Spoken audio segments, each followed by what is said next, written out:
All right, guys, this is a very important video. I want to talk about the absolute most important thing you can do to prevent cancer.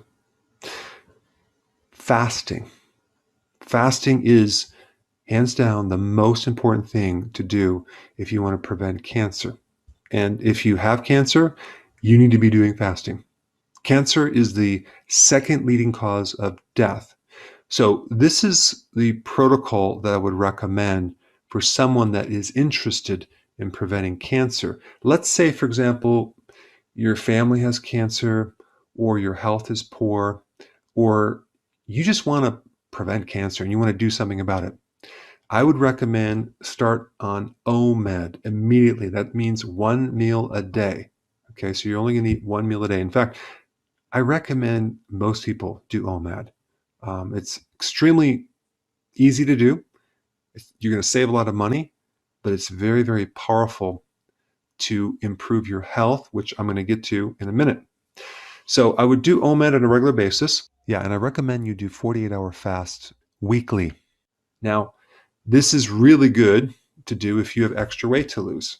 To 1.5 teaspoons of sea salt every single day, very important. B vitamins and trace minerals. So I put a link down below if you want more data on that. But that protocol would be very, very important. If you want to take it to the next level and really help your immune system, every month you would do a 7-day fast. Now, you might be freaked out to do that. Well, fast as long as you can. Maybe it's going to be 3 days, maybe 4 days, and maybe you have to build up to a 7-day fast. But if you did that, you would put yourself in really good shape to prevent cancer. So what I'm talking about is regular intermittent fasting and periodic prolonged fasting. One video I did on a gentleman that had cancer, stage 4 cancer, okay? He did some serious fasting and he was expected to die within a month. It's been 2 years. He's doing great. His doctor can't find any cancer. He did a lot of fasting. He did more intense fasting than what I'm talking about. But what I'm talking about is how to prevent cancer. Okay, so I'm not primarily talking about people who already have cancer. All right, let's talk about why fasting would help prevent cancer. First off, it will help stop mTOR. Okay, what is mTOR? mTOR is something in your body that allows things to grow. Okay, it creates an anabolic effect.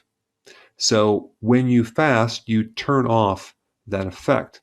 So you can actually greatly inhibit the growth of anything in your body. Okay, it also decreases IGF, which is another growth factor. So you're shutting down mTOR and IGF. So that right there is a powerful effect on cancer. Number two, autophagy. Autophagy is a condition where your body is recycling the old damaged junk, okay? Let's say your mitochondria are damaged or you have dead red blood cells. Your body is going to actually clean all that up. And since cancer originates with damaged mitochondria, if you can clean that up, there's not enough damaged mitochondria to turn into cancer, which then these cancer cells become immortal, which kind of sucks because your cells have a time limit, but cancer cells can live forever.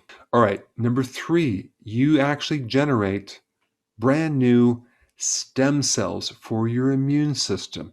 You're actually building a new immune system. And guess what? Your immune system not only fights pathogens, it kills cancer. It kills cancer cells on a regular basis. So if you have a powerful, strong immune system, you are very protected. Number four, fasting drops inflammation. What you have to realize is that when you have a metastasis or a spreading of cancer, guess where it spreads into? Areas of inflammation. Interesting. Even areas of old injury. So by doing fasting, you just drop inflammation. All right, number five.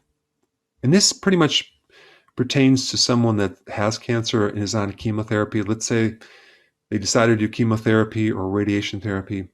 Fasting increases resistance for your normal cells when they're exposed to chemotherapy and radiation. Incredible.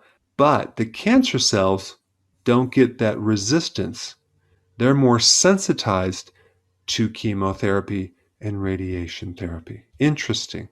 All right, so what if you already have cancer? Okay, I'm not going to do a whole video on that, but I want to give you some tips on some natural things that I would recommend. And my disclaimer is I'm not telling you this is going to cure anything. Check with your doctor before taking anything. Okay? Alpha lipoic acid, 0.4 to 0.8 grams per day. You start off small amounts and you gradually increase over 2 to 3 weeks. Okay, next remedy would be Garcinia. Another name for Garcinia is hydroxycitrate. Between 1.2 to 3 grams. Start off with 1.2, gradually increase to 3 grams over 2 to 3 weeks. This is per day. Next remedy is red algae, okay? 8 grams per day. Next remedy is black seed oil. You can get in 500 milligrams twice a day. Consume a lot of garlic. If you can't eat garlic, take them in tablets. A lot of garlic is very, very important. Next remedy is green tea. You can also get this as a supplement or consume it through the day. And lastly, you want to consume a lot of cruciferous vegetables. The broccoli sprouts would be very, very important as well, because a very small amount of those broccoli sprouts equal a tremendous amount of adult broccoli. All right, guys, thanks for watching.